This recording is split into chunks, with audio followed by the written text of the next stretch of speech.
top 3 mistakes new real estate investors make. The first one is buying properties that you can't rent. Look, y'all, the world is changing when it comes to regulatory affairs and when it comes to overreach of local governments. If you look at the growth of short-term rentals, commonly called Airbnbs, but there's a lot of versions of it, some investors have failed to check the documents before they purchased a property for this, and then got in to find out the neighbors would set their hair on fire to keep one from coming in. So you've got to read your documentation and make sure that whatever you're purchasing is actually available for investment. You've also got to know a sub answer to this category is what kind of investment are you looking at? Are you doing the short-term rentals that I mentioned before? That is an entirely different kind of tenant market than the long-term rental, which is where many of y'all started out when you were in college or just out of college and you signed your first 12 or 24-month lease. So you've got to make sure you're doing the research on that property, and you also got to make sure you know as well what's been proposed. If you're buying a property that's in a neighborhood that has a homeowners association, there are documents that go with that property, the covenants and restrictions. There also could be proposed changes to the covenants and restrictions, and you've got to make sure you know what's proposed, because it might be really painful if you buy something and then the day after you close on it, the final vote occurs and suddenly it's not available as a rental anymore. Now, when you pay attention to those pieces, in addition to the HOA, you've now got to watch your local governments, because local governments right now all over the U.S. are talking about how they can regulate and restrict short-term rentals. There is a lot of kerfluffle out there that short-term rentals are party houses for bachelors and bachelorettes, and it's going to be all woohoo all night, every night. However, that's not the whole story. As usual, many short-term rentals are used by my clients. If they sold a house and maybe they're building the next one, they only need 3 months, they will use a short-term rental, because a long-term rental, member strategy over here, wants at least 12 months. And a hotel, once you start to hit a certain amount of time, is going to treat you differently as well. So the mid-term rentals and those short-term rentals actually fit a unique market gap. It also applies to people who are doing contract work, maybe travel nurses or contractors that are in town to build a new facility, such as the one here in Concord for Eli Lilly. They've got some short-term project managers that are here who may not want to purchase and may not be here for long enough to do a different kind of lease. However, because that story is not widely known, there are elected officials out there who listen to those 3 people at City Council who swear that all short-term rentals are bachelor and bachelorette parties. So you've got to make sure as an investor that you know what's been proposed and who's in those conversations, which leads me to the second big mistake many first-time real estate investors make. You pick the wrong representation. And by that, I don't mean that you're not picking a person who's got great and vast real estate knowledge, but if their great and vast real estate knowledge does not include investments, they may miss some of these warning signs themselves.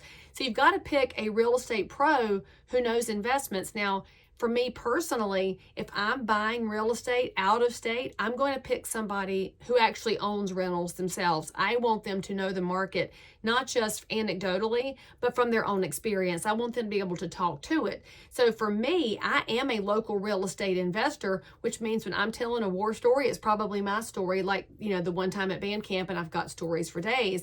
But I want my clients to know that I do know the questions to ask. It's also a reason to look for a realtor wearing one of these pins that tells you they're politically active, because that's the person most likely to know about proposed changes to short-term rentals or to any restrictions that are happening in and around a neighborhood. There's just 2 different kinds of pros out there. They're the ones that know the mechanics of real estate, and there's the ones that know the mechanics of real estate and all of the external forces that could change all of those mechanics immediately.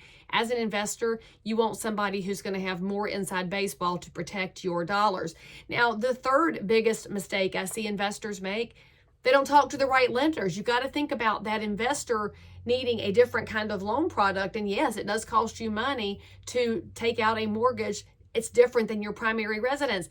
And I'll tell you, y'all, there's a big red alarm here. If you're talking to a regular mortgage lender who does primary purchase, so they would finance the house that you live in yourself, if they're trying to give you that kind of a loan on your investment property, you should be very concerned that they might be skirting the lines in a gray area and possibly perpetrating mortgage fraud. So you don't want to get tangled up in any of that.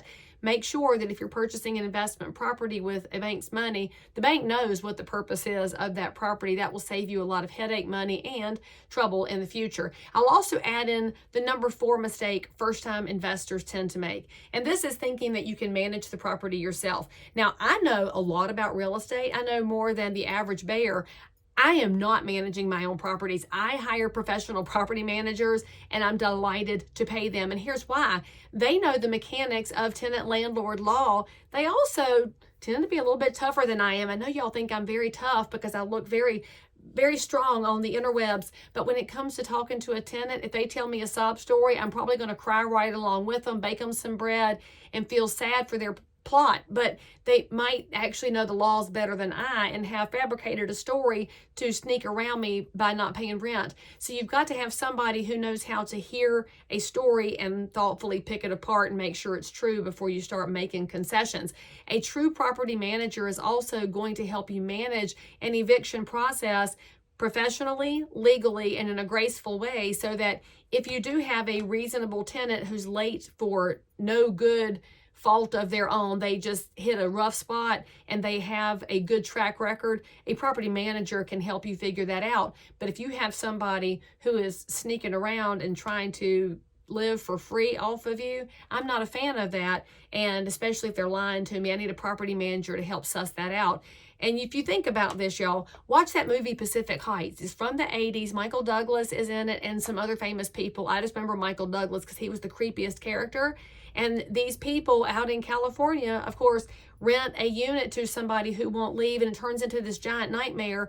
And a lot of investors might watch that and say, I don't want to invest. That shouldn't scare you off from investing. All it should tell you is that you have to pick the right property with the right pro, with the right money, and have the right person to help protect your best interest and protect the property over time so that you don't wind up like Pacific Heights. And all of that being said, if you want to know why you should be investing in real estate, if you're thinking about these pieces and that's why you've landed on this video, let me tell you, I love my real estate investments because during the last recession, the big one in 07 to 12, really, that all those years, my tenants had to have somewhere to live and they paid their rent. And that was different than what was happening with my stocks and bonds and definitely with my real estate business. And so you think about how real estate really is a hedge on the rest of your investment portfolio. Part of it's because it's a tangible item that you can go out and touch it, drive by it, and see what's going on. But also because it is recurring return. When you have a tenant that's paying, they tend to keep paying because they would like to stay put, particularly as I'm making this video in the time of a housing shortage where we just don't have enough rooftops out there. When you become an investor, you're actually part of the solution because now you own a property that you can then lease back out to someone else. Maybe you'll be the one that helps provide something useful in your community to help somebody else have somewhere to live. So once you go through all those steps, then you reach out to your pros and start putting a team together. And by the way, for those of y'all that have stuck with me this long, here are the questions to ask when you're trying to find the best real estate pro to represent you as an investor. Number 1, how long have you been in real estate? Not that there's anything wrong with a 1-year professional, but they may not have the depth that you need when you're doing investing. It's just a different kind of thing than the primary residence. The second thing you are looking for, are you an active real estate investor yourself? And then you can start asking questions. Are they buying single family? Are they buying multifamily? Are they buying commercial properties? Are they buying land? They're all different kinds of investments, but all of those things are going to lead you hopefully into a really great conversation. And the third thing you want to ask them is, are you okay working with investors? Because investors can be a little bit more time consuming than a regular buyer or seller, simply because they may have to look through the numbers on 4 or 5 properties before they land on one. So if you're that investor, make sure somebody's going to invest the time in you before you invest your money in real estate. It can work out to your advantage. I wouldn't trade my real estate investments for anything in the stock market, especially in the volatile world we're in right now. Just make yourself more successful by asking the right questions up front. And for more information on buying property in Cabarrus County, Concord, Kannapolis, Harrisburg, Mount Pleasant, Midland, or Charlotte, reach out to me because I do know real estate investing and I'll help you make a good decision.